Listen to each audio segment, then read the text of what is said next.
আসসালামু আলাইকুম ব্যাকেরা আপনারা বেশ ভালো আছেন নি? সকাল সকাল উঠিয়ে চলে এলাম বাড়ির সামনের সেইতাম মেঘনা নদী চলে আইছে আঙুরে সেবেলাই আমরা আর কষ্ট করেই যাওয়ান লাগে না মেঘনা নদী সেইতে। মেঘনা নদী নিজে আজ যে 3 দিন আঙ্গ বাড়িতে অবস্থান করতেছে।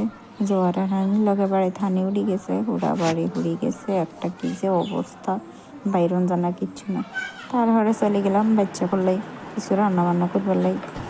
সকাল সকাল বাচ্চা বললাই খিচুড়ি বানাইতাম বলছি। এখানে যত ধরনের মশলাপাতি আছে, জিরার গুঁড়া, হলুদ গুঁড়া, পেঁয়াজ, কাঁচামরিচ, মশলা, ধনিয়া এইসব এখানে দিয়ে একসাথে মাখিয়ে বইয়ে দেবো। সকাল সকাল আজকে বাচ্চারা খিচুড়ি খাইব, মানে চাইছে আর কি খিচুড়ি খেতে। এই যে হইতেছে বসাই দিলাম, তার ভিতরে মাছ ভাজি করে নেবো।